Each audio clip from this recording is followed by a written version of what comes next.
Reach out and touch a soul that is hungry. Reach out and touch a spirit in despair. Reach out and touch a life torn and dirty, a person who is lonely. If you care, reach out and touch that neighbor who's angry. Reach out and touch that stranger who meets you. Reach out and touch the brother who needs you. Reach out and let the smile of God touch through you.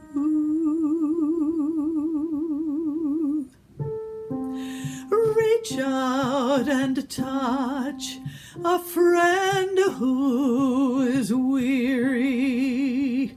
Reach out and touch a seeker unaware. Reach out and touch, 'cause touching means giving a part of your own self. If you care, reach out and give your love to the loveless. Reach out and make a home for the homeless. Reach out and shed God's light in the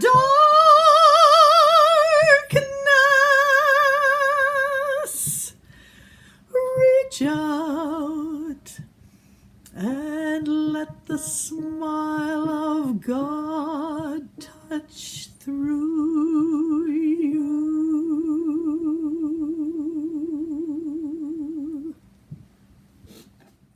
Good morning. Welcome to the online service of the First Unitarian Church of Hamilton. Our musicians this morning are Marianne Terpstra, who you just heard, Cindy Carey, and Rachel Derry. Our technical support this morning is provided by John Elliott, Mary Eve, and myself. And we begin with our land acknowledgement. In a system plagued by injustice and greed, those who have often owe their blessings to those who have not, have less, or once were the holders of the resource. A just and equitable future depends on changing this dynamic. We commit ourselves to righting the wrongs of the past, creating respectful relationships with our brothers and sisters of the land, and shaping a future of equal opportunity and possibility for all of our neighbors. My name is Tim Versteeg, and it is my privilege to be the religious educator of this congregation, and I'm happy to be your service leader on this Easter morning. I'd like to extend a special welcome to those joining us from Lakehead Unitarian Fellowship in Thunder Bay this morning. Whoever you are, whomever you love, wherever you are on your journey of faith or search for meaning, today you are one of us, and you are welcome in this house of worship. Our mission is to nurture one another, serve the community, and inspire action to heal the world. Our call to worship is from Dillman Baker Sorrells.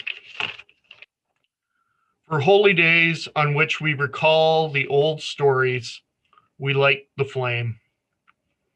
For Passover, which reminds us of the courage and strength of those seeking freedom in the past, we light the flame. For Easter, which reminds us that love is our greatest challenge, we light the flame. For gathering today in this sacred place, we light the flame.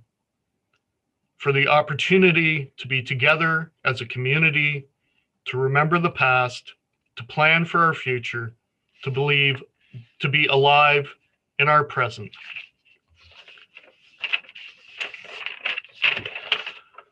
Our chalice represents the light of hope at the center of our faith tradition. The spark of this flame draws us into our time of worship and community. Please join me in reading the chalice words that John will now share with us. May this flame be our light of friendship and love. And now I'd like to call on Pat Weber to deliver a Victoria moment as we continue to celebrate and reflect on Reverend Victoria's ministry with us. Good morning, everyone. Can you hear me? Good. Happy Easter. I'm delighted to have this opportunity to deliver a Victoria moment, but I prefer to think of it as a victorious year. Can it be a whole year since we all gathered bodily in the sanctuary on a Sunday? Easter last year was our first Sunday on Zoom. And there you were, Victoria, bravely smiling through the camera and reassuring all of us. It's been quite a year. And who would have thunk it that this would be the way we would spend our last time with you virtually? I am sure you never expected to round out your years of professional ministry preaching through a computer screen. But here we all are, turning up faithfully every Sunday, grateful that you have been walking with us through this crazy time and supporting us in our struggles to make sense of it all. And when the congregation meets next in person, Victoria, you will have left us. As your retired colleague, I might go on about what a wonderful minister you have been to us in your many roles as our preacher, priest, prophet, and pedagogue. And you were. But today I want to speak not as a minister, but as a congregant, which you graciously allowed me to be. It can be quite awkward being retired in your settled minister's colleague's patch, where you feel like neither fish nor fowl. But you encouraged me to participate however I wished to do, accepting or declining congregational roles as I chose, and never asking me to do more than that. I appreciate that very much. But as a congregant, I can speak for many of us who are going to miss you in so many simple ways. How strange it will seem to us one Sunday to walk into the foyer and not see you bustling around getting ready for the service. We will think of you leading all of us in an opening song and lighting the chalice, and then padding across the stage in your bare or sock feet to the podium. You maybe would start off with a self-deprecating joke, giving us all the giggles, before launching into a block-busting sermon that some of us wanted to go out and save the world. You won't be sitting in your office during coffee hour with the door open, happy to have a word or two in passing. And we will look at the empty stool by the front door and think fondly of you. We all have many treasured memories of times with you as our minister. We will miss you, but we look forward to the time after the appropriate length of absence to your and Carl's return to us as welcome congregants. Good wishes. Happy Easter. Good morning. We're going to do hymn number 1005 from Singing the Journey, Praise in Springtime. The words are by William Gannett, but the music is by UU composer Thomas Benjamin, a very talented songwriter. Cindy and I were very lucky to attend Thomas's songwriting workshops when we went to the AUUMN conferences in the States. Praise to God and thanks we bring, hearts rejoice and voices sing. Praises to the glorious one, for a year of wonder done. Praise now for the budding green, April's resurrection seen. Praise now for the shining hours, starring all the land with flowers. Praise now for the summer rain, feeding day and night with grain. Praise now for the tiny seed, holding all the world shall need. Praise now for the garden root, meadow grass and orchard fruit, and for hills and valleys broad, bring we now our thanks to God. Praise now for the snowy rest, falling soft on nature's breast, for the happy dreams of birth, rooting in the quiet earth, for this year of wonder done. Praises to the all-glorious one, hearts rejoice and voices sing. Praise and love and thanks we bring.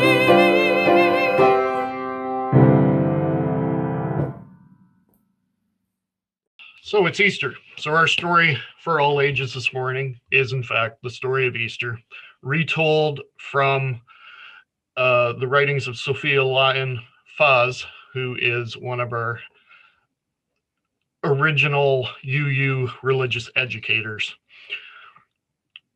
Jesus was a great teacher long, long ago who preached God's love.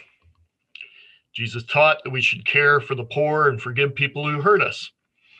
In his lifetime, Jesus influenced many people to love one another as they loved God. 12 of those people were called the disciples of Jesus. They traveled with Jesus and listened to him preach day after day. In his time, the Roman leaders and the Jewish leaders did not like him.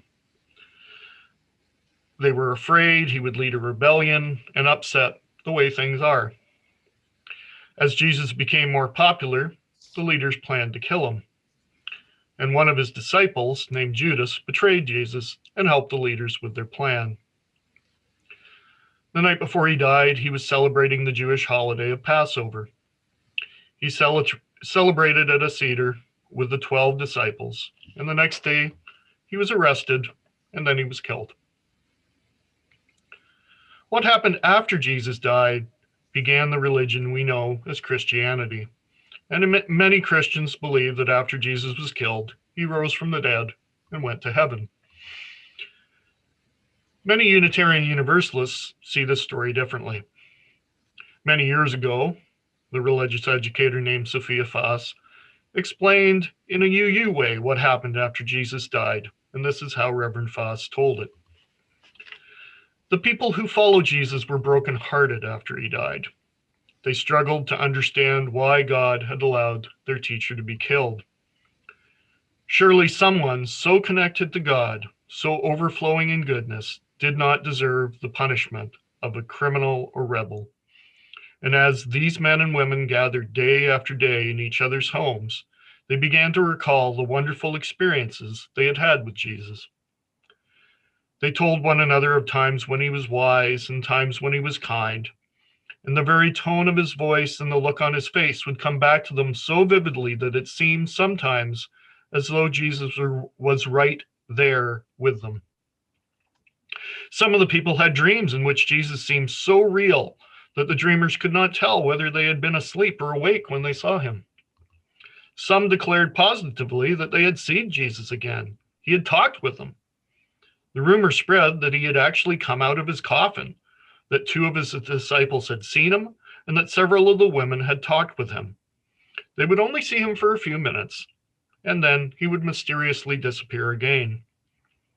Finally, several of them dreamed they saw Jesus rise up from the earth, higher and higher, until he disappeared entirely. They believed he had gone to heaven to be with God, and after that, their dreams of seeing him and talking with him stopped. People who had these experiences believed that Jesus was different from other people. Some believed that Jesus was so holy and great that he would come back to earth and save the world. That is one reason Christians called Jesus the Savior. The years passed by. The people who knew Jesus died. Their children and their children's children also died. But Jesus did not come back. It has been over 2,000 years, and Jesus has still not come back. There are those who still hope he will come back to life again. Others, including Unitarian Universalists, believe that Jesus will never again live on our earth. His body is not coming back, but his spirit needs never to die. His spirit is in the words and deeds which still give us wisdom today. For example, when he was alive, Jesus taught the golden rule: treat others the way you want to be treated. Jesus gave the Sermon on the Mount, where he said that people who are poor, hurt, and struggling are loved by God, and therefore we must love them too. When someone's physical body dies, the people around them who loved and valued them will keep their memory alive, just like the followers of Jesus have remembered his teachings and his spirit long after his death. And that's the end of our story this morning. We are fortunate today, as I mentioned, to have the members of the Lakehead Fellowship with us, and we are going to welcome next Brenda Diebel, who is the chair of their worship services, to share a reading. Thank you so much for having us this morning. Now, please find a place of comfort for your body, mind, and spirit as we enter into a time of quiet contemplation or prayer.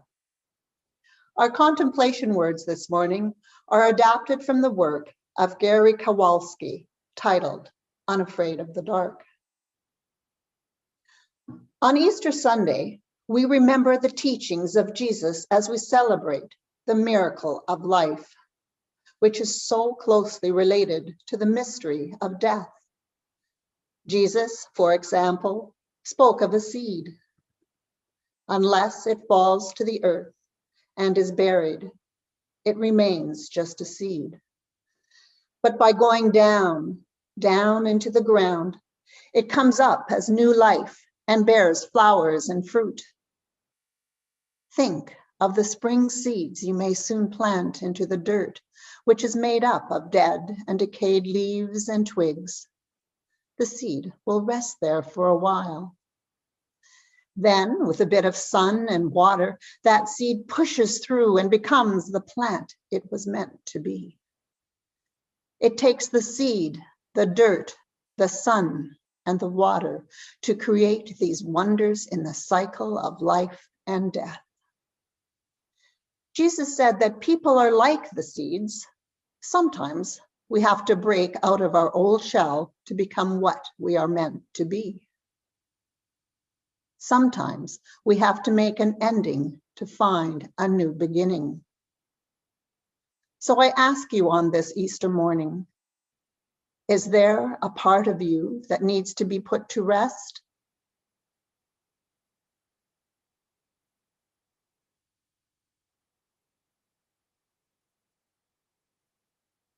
Grudges or worries or fears you need to give up.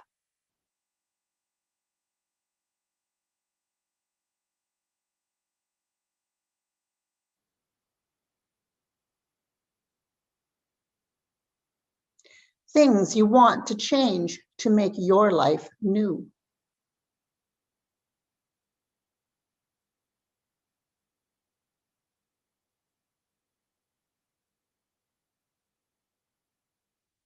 If you're wise, like the seed, you won't be afraid to wait in the dark for a bit, and then let the changes that are coming welcome you to a new and different way of being.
changes that will come.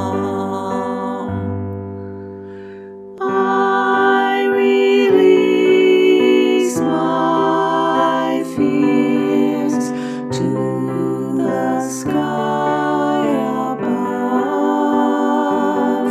and open my heart and mind to the changes that will come. I release my fears to the sky above and open my heart and mind to the changes that will come. I release my fears to the sky above and open my heart and mind to the changes that will come.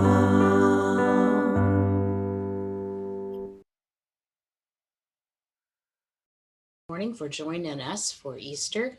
It's wonderful to see your faces, and especially to those of you who made it all the way from Thunder Bay. That's a long drive.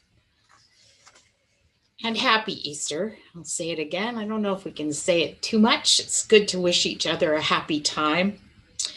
Today we celebrate with the Christian world, the story of Jesus' triumph over death through resurrection, as told in the Gospels of the New Testament. It is a story of hope for believers and the triumph of faith over despair. You know, as we look around us right now, I hope it is emerging in Thunder Bay as it is here, but as we look around, it's hard not to believe in the miracle of resurrection right now. We see evidence of it everywhere. Trees that appeared to be dead and lifeless for months have suddenly put forth their little leaf buds. The grass, which looked gray and brittle under our feet, has popped up and turned green.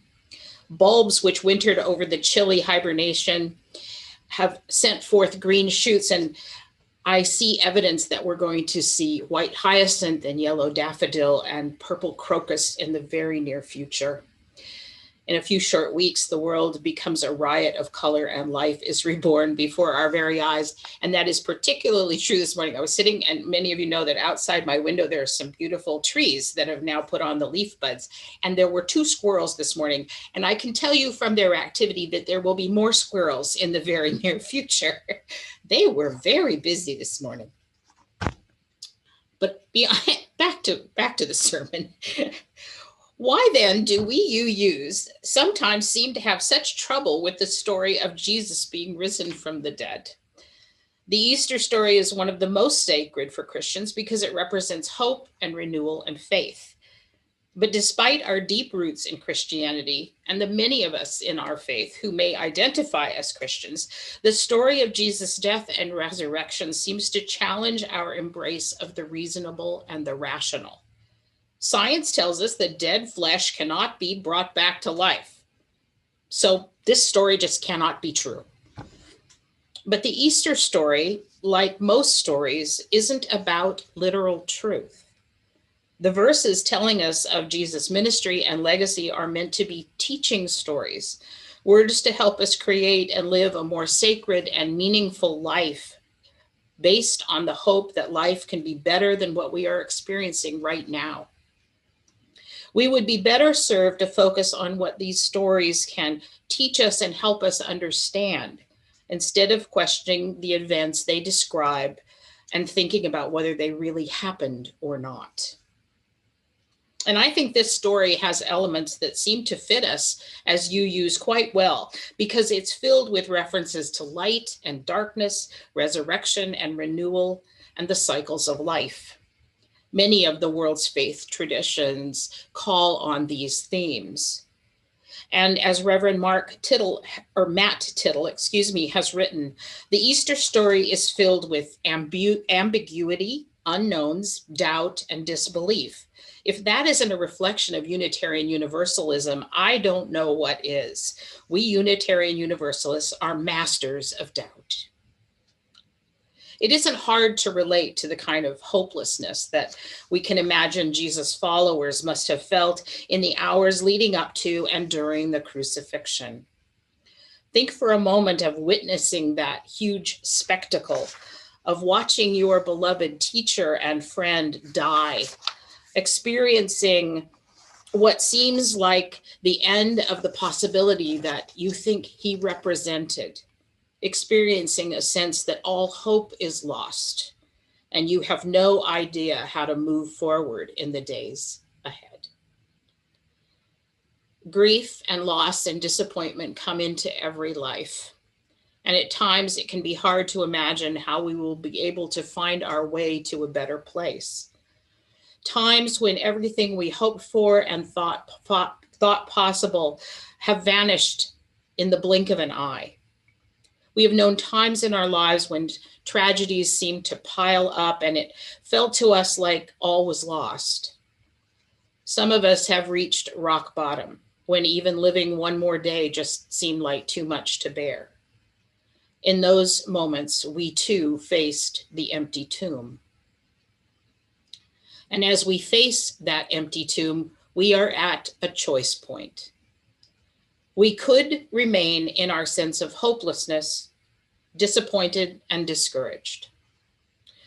Or we can choose to try again, to find within a faith and hope that our life can be changed, even if we're not sure exactly how or how that's going to happen. Whatever else this Bible story tells us, it points to the renewal of hope in the midst of despair. The women chose a practical way to move forward on the morning when they went to the tomb. They moved forward by facing their pain and uncertainty and doing what needed to be done. They stepped into the practical and they prepared the herbs and oils that would anoint Jesus' body, as was their tradition. Sometimes the best way out is taking one step at a time, doing what needs to be done until the next step is revealed to us.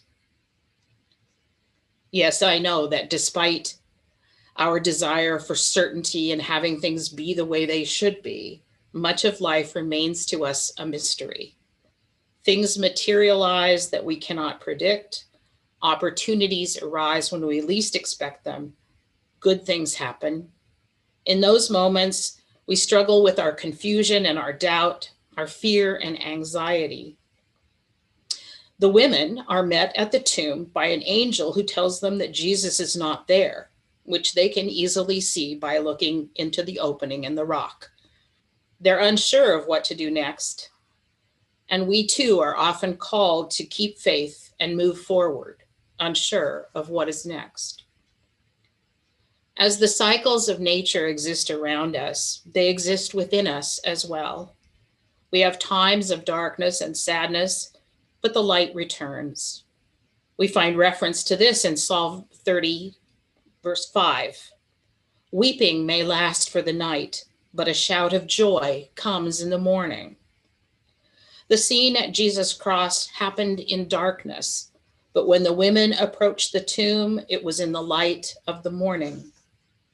We are called too to walk through the dark times with faith that a new day will dawn and things will look different when we get there. Each new day gives us the opportunity to learn, to try again, to hope, and to believe in ourselves, and to believe in the world again. Each new day is an opportunity for gratitude, joy, hope, and faith. Again, from Reverend Tittle, our faith is a process rather than a destination. We find it in the process of the sun rising each day, rejoicing in each new day, no matter how tragic or triumphant. Each morning Each morning breaking brings with it unlimited opportunities and possibilities. New light and new life come with every morning. As people of liberal faith, we too are born again and again and again.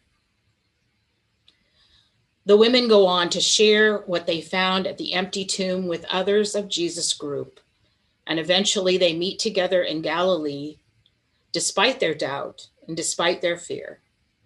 In that meeting, their friend appears to them, and Jesus instructs them to share his words and teachings with the world, to show people that compassion and love and kindness can change the world. And lo and behold, it did. We're here today celebrating Easter as a testament to the life of a wise teacher, an extraordinary message, and the power of hope. May the triumphs of the Easter story resonate in our hearts and minds. And may the meaning of Easter touch us, allowing each of us to create and live a life full of hope and kindness and compassion, along with our faith and possibility. Happy Easter.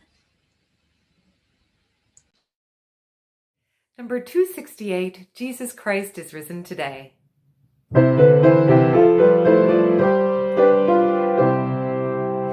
Jesus Christ is risen today. Alleluia.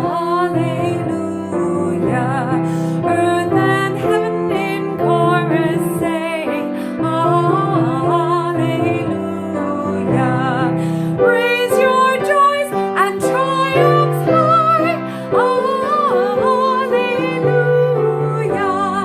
Sing ye heavens and earth reply.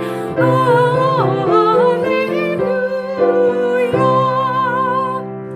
Love's redeeming work is done. Alleluia. Fought the fight, the battle's won. Alleluia. Death in vain forbid him rise. Alleluia. Christ has opened paradise. Alleluia.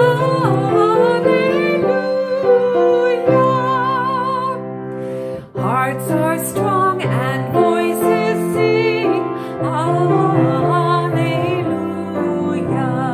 Where, O death, is now thy sting? Alleluia. As he died, his truth to save. Alleluia. Where thy victory, O grave? Alleluia.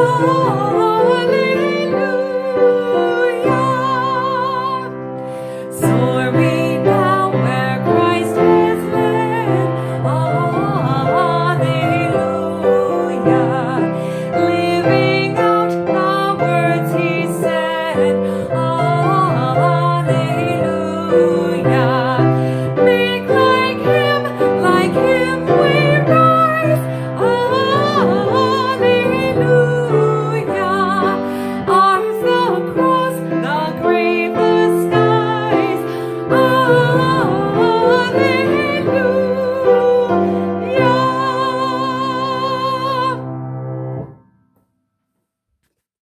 Just a reminder and an invitation for those folks joining us from Thunder Bay to stick around following the prelude, as there will be some announcements and a special guest is waiting in the wings. As well, we have an opportunity to do some fellowship in small groups. We break people into breakout rooms, so feel free to stay for that as well. Here are our closing words from Alex Holt as we prepare to extinguish our chalice this morning. For all those who celebrate the resurrection of Jesus, may this day be another affirmation of divine love and promise. For all those who see the eternal story of new spring and life beginning anew, may you breathe deeply of a season of promise and hope. For all who are experiencing despair or hopelessness this Easter, may you find in the darkness or depression a doorway to light and warmth that offers you freedom.